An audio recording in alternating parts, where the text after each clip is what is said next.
کوئی تقویم نہ ہو وقت رکا وقت رہ رکا رہ جائے، جائے، واہ عین ممکن ہے کہ اس کارگہ ہستی واہ میں، واہ واہ عین ممکن ہے کہ اس کارگہ ہستی میں واہ، میں نہ رہ پاؤں مگر میرا کہا رہ جائے، کیا کہنے ہیں، واہ واہ واہ، عین ممکن ہے کہ اس کارگہ ہستی میں کیا شعر ہے، میں نہ رہ پاؤں مگر میرا کہا رہ رہ جائے، جائے، واہ واہ، میں نے دہشت بھری آوازیں سنی ہیں اتنی، آہا، واہ میں نے دہشت بھری آوازیں سنی ہیں اتنی، واہ واہ، کیا جب مجھ میں کوئی شور بپا رہ جائے، آہا، واہ واہ واہ واہ واہ، میں نے دہشت بھری آوازیں سنی ہیں اتنی، کیا جب مجھ میں کوئی شور بپا شور رہ بپا جائے، رہ جائے، واہ واہ، ہجر کی رات کٹی خیمہ جام ایسے، ہائے ہائے ہائے، ہجر کی رات کٹی خیمہ جام ایسے، جس طرح دشت میں خاموش صدا رہ جائے، ہائے، واہ واہ واہ واہ واہ واہ واہ، جس طرح دشت میں خاموش صدا رہ رہ جائے، جائے، واہ واہ واہ، یہ بھی ممکن ہے کہ میں اندر، یہ بھی ممکن ہے کہ اندر سے میں خالی نکلوں، ہائے ہائے ہائے ہائے، یہ بھی ممکن ہے کہ اندر سے میں خالی نکلوں، یہ بھی ممکن ہے کوئی مجھ میں پڑا رہ جائے، ہائے، کیا کہنے ہیں، واہ واہ واہ، یہ بھی ممکن ہے کوئی کوئی مجھ میں پڑا رہ جائے، جائے۔ واہ واہ، میں ایک نظم بھی سنا دیتا ہوں۔ جی جی جی،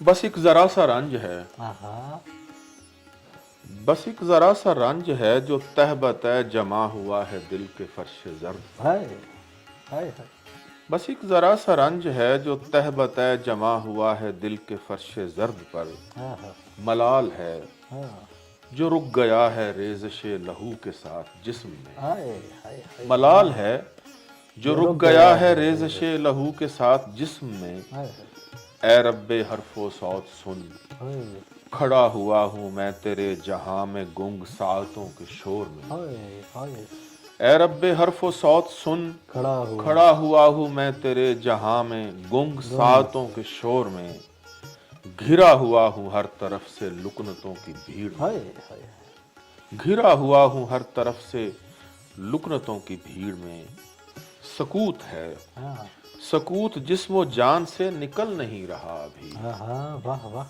سکوت جسم و جان سے نکل نہیں رہا ابھی، میں بولتا ہوں اور حرف ہونٹ سے پھسل نہیں رہا، اوئے، واہ واہ واہ واہ، سکوت ہے، سکوت جسم و جان سے نکل نہیں رہا ابھی، ہائے ہائے، میں بولتا ہوں اور حرف ہونٹ سے پھسل نہیں رہا ابھی، آہا، نہ جانے کتنے ماہ و سال جان پر گزر گئے، واہ، نہ جانے کتنے ماہ و سال جان پر گزر گئے، ابھی تلک پڑا ہوں کوہ وقت کی ڈھلان پر، واہ واہ واہ، ابھی تلک پڑا ہوں کوہ وقت کی ڈھلان پر، سوال ہیں ہاں، سوال رک نہیں رہے، واہ واہ واہ، گمان ہے گمان کی گہری دھند ہے آہا، جو چھٹ نہیں رہی ابھی، ہائے ہائے، گمان ہے گمان، گمان کی گہری دھند ہے جو چھٹ نہیں رہی ابھی، یہ چادر طلسم غیب سامنے سے ہٹ نہیں رہی، اوئے، واہ واہ واہ واہ، واہ واہ واہ واہ، گمان ہے گمان کی گہری دھند ہے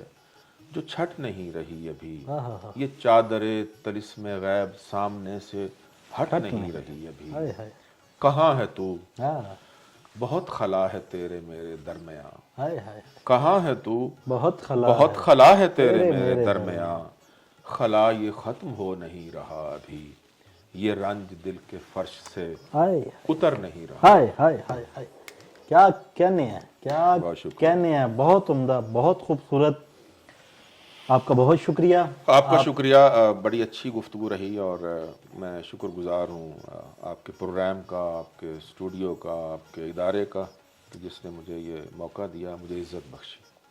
شاداب رہیں آپ، بہت شکریہ، آپ کی آمد کا بہت شکریہ۔ جی ناظرین، آپ نے غضنفر ہاشمی، ان کی شاعری سنی، ان کی باتیں سنی، امید کرتا ہوں آپ کو بہت پسند آئی ہوں گی۔ ملتے ہیں نئے مہمان کے ساتھ، نئے سوالات کے ساتھ، تب تک کے لیے اپنے میزبان ناصر علی ناصر کو اجازت دیجیے، اللہ نگہبان۔